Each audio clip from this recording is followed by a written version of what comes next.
మొన్న రాజేంద్రరావు గారు మాట్లాడింది ఇందాక నిజంగా చూసిన ఇది అక్బరుద్దీన్ చాలా డెస్పరేట్గా ఉన్నట్టున్నారు జిహెచ్ఎంసీ ఎన్నికలలో పర్ఫార్మెన్స్ కోసం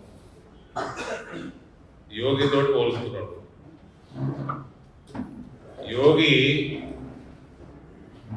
భారతీయ జనతా పార్టీ ఆఫీసులు అవతలతో నాకిస్తాడు, రేవంత్ రెడ్డి పోయి లెక్క పోయి నాకాడు. రేవంత్ రెడ్డి కూడా అన్నం పనిచేయాలి ఆయనని. రేవంత్ ఉద్దీన్ హిందువులలో ఒక నల్లమచ్చ, రెడ్డి సమాజంలో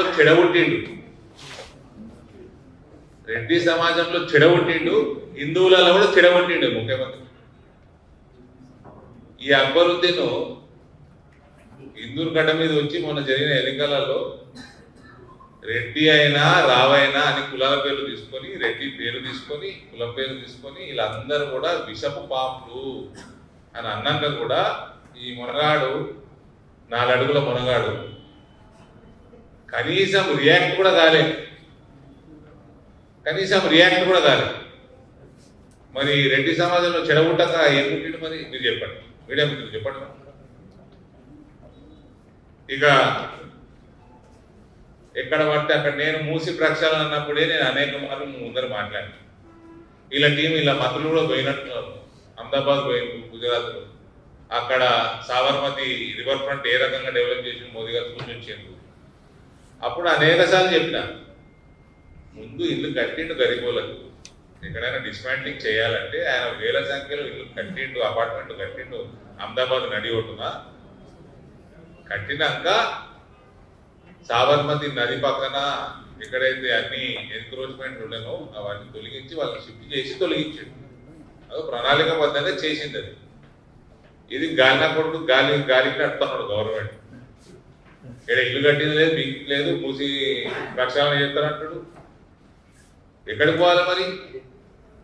ఇలా చెప్పకుండా చేయకుండా ఆయన ఇదంతా ఒక ఫార్స్ అండి.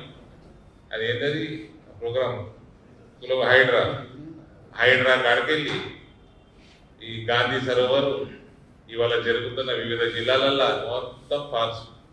అందరినీ భయపెట్టడానికి వసూలు చేస్తారు. రేవంత్కి నేను చెప్తున్నా, ఛానళ్ళను తెలుసు నాకు, ఒక బ్యాక్ ఆఫీసు, 4 అడ్వకేట్, ల్యాండ్ల మీద దృష్టి, ప్రైవేట్ ల్యాండ్ల మీద, పెద్ద బిల్డర్ల మీద దృష్టి, ఆ లిటిగేషన్లు క్రియేట్ చేయటము, కోర్టుకు పోయి బెదిరియటము, వాళ్ళు ఏదో రోజు సెటిల్మెంట్ చేసుకోవడం. ఇది తప్ప రేవంత్కి అడ్మినిస్ట్రేషన్ మీద నయా పైసా అవగాహన లేదు. అందుకని ఇట్లా పాడేది. ఇక అంటే ఎలక్షన్ గెలిచినాం కదా అంటే ప్రభుత్వంలో ఉన్నోళ్ళకి రేవంత్ కాంగ్రెస్ పార్టీలో ప్రతి జిల్లాలో నీకంటే సీనియర్ నాయకత్వం ఉంది, బలమైన నాయకత్వం ఉంది. ఏ జిల్లాలో అది మేనేజ్ చేస్తుంది. తమరు చేసేది లొట్ట పీస్ ఏం లేదు. అట్లా మీకు ఎప్పటి నుంచో ఉన్నది ఈ ప్రాంతంలో కాంగ్రెస్ పార్టీ ఉన్నది కాబట్టి నీ నాయకత్వంలో ఏమి ఒరిగింది ఏం లేదు ఆ పార్టీకి కానీ తెలంగాణ కానీ. పెద్ద సంకల్పం అవసరం లేదు. అసలు ఆ పార్టీ వాళ్ళు నేను ఎందుకు టాలరేట్ చేస్తున్నా కూడా తెలియదు తెలుగుదేశం వాళ్ళు. సో ఎవిడెన్స్ ఉన్న సంచులు మోసిన ముఖ్యమంత్రి కూడా ముఖ్యమంత్రి స్థాయిలో మోస్తున్నాడు. మరి ఎవిడెన్స్ ఉంది కదా. సంచి మోసే, కట్టలు తీసే, టేబుల్ మీద పెట్టే ఇంత ఎవిడెన్స్ ఉండి కూడా ఇలా బయటనే ఉన్నాడు, ముఖ్యమంత్రి స్థాయిలో ఉన్నాడు. So it is legal process, it will take its own course. BJP has nothing to do with it.